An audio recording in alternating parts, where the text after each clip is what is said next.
I tried affirmation, I tried visualization, I tried living in the feeling of wish fulfilled to the point that I become delusional, but none of it really worked. I consumed so much information on law of assumption from YouTube and books that I literally felt like throwing up. But then one day, out of nowhere, an angel from heaven arrived and whispered in my ear the secret sauce to make the law work. 90% of YouTube content primarily focus on preaching just about the 10% of the law, often neglecting the remaining 90% which actually moves the needle. I am a firm believer in law of attraction and it has worked in most part of my life. But then I wanted more. I wanted to go viral on YouTube and earn lots of views and subscribers. After working on channel for almost 3 years, I barely have couple hundred of subscribers and none of them YouTube and viral. This led me to frustration and anger. I started posting even less often with zero motivation to continue.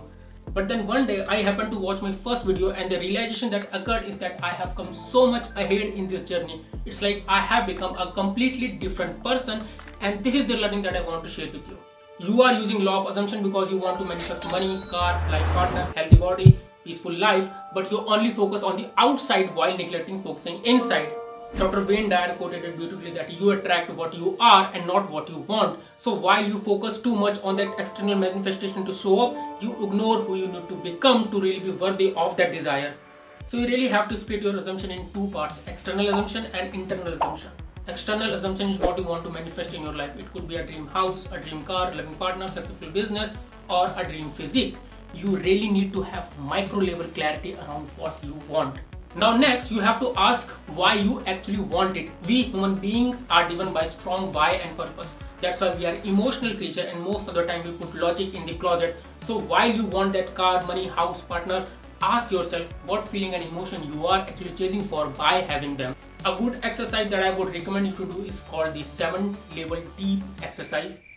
You can just Google it.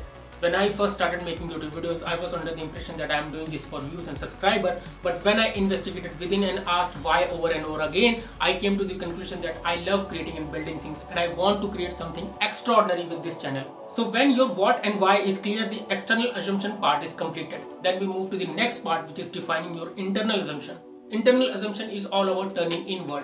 You have your what and why. Now the most crucial part is who. Who do I need to become to be worthy of this goal? What actions, what belief, what character traits I need to embody to attract this goal? So what I believe Neville is central with the law of assumption and living at the end state is more about who you are than what desire you want to manifest. If this is your current reality and here is your desired reality, what I want to understand is the person who will be living here is going to be a completely different person than who you are right now. In my example, I have to be someone who is creative, focused and relentless in my pursuit. My belief should be that anything I put my focus, time and energy into, I achieve it. So the next question that you need to ask yourself, can I embody this person right here, right now? Regardless of my current circumstances or where I am in life, can I start to embody this new version, this version 2.0 at this very moment? If yes, congratulations, your manifestation is on its way. One of the pitfalls in using the law of assumption is trying to control the outcome too much. This control can hinder the natural flow of your evolution required for the manifestation. So when I say that too much control can hinder the natural flow of your assumption, it means that there are going to be lessons that you need to be learned, tests that you have to face, obstacles you need to overcome, which are going to contribute toward your evolution to become this person who is worthy of the goal that you want to manifest. Just go to my first video and see how much as a creator I have evolved over time. You can't simply skip this process by sitting and visualizing. Change who you are internally, let the evolution happen, and the universe will have no choice but to deliver you to your goals.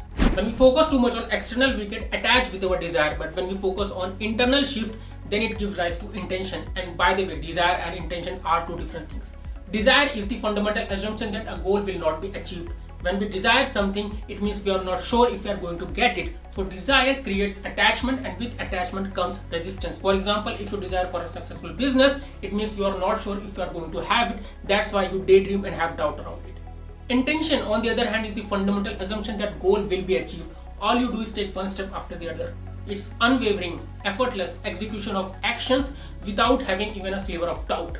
So if I were to summarize it, it would be a simple 3-step process. Step 1, start with the goal definition. This is where you define what you really want and why you even want it. Your why really matters here, and it must be something that struck the chord of your key emotional drivers. Everyone logically knows what they need to do to achieve their goal, but they still can't do it because emotionally they lack enough fuel to propel them in the right direction. Step 2 is create process state hypothesis. What I mean by that is you need to define who you really need to become to achieve your goal, and when you have the clarity around it, I want you to feel that you are already that person and act from this place. If you want to live in this state of wish fulfilled, let it be this state of your higher self. Stop focusing on the desire and start focusing on who you are embodying every single moment. When you do visualization, visualize yourself acting effortlessly. Visualize yourself taking action in the middle of the chaos. If you continue to be firm in your assumption of being this new person, the external world will have no choice but to catch up with your internal world. And step 3 is to be flexible. Oftentimes when you are working toward your goal, you will receive intuition, hunches and ideas around what you can change, how to do things differently, feedback from your work. When that happens, be open and adaptable toward it. Don't get too rigid with your approach. This is what I think Neville really meant when he says ignore the how. A lot of people take it too literally and they're like, I don't need to worry about how, so I don't need to take any action. My goal will manifest on its own. Well, good luck with that.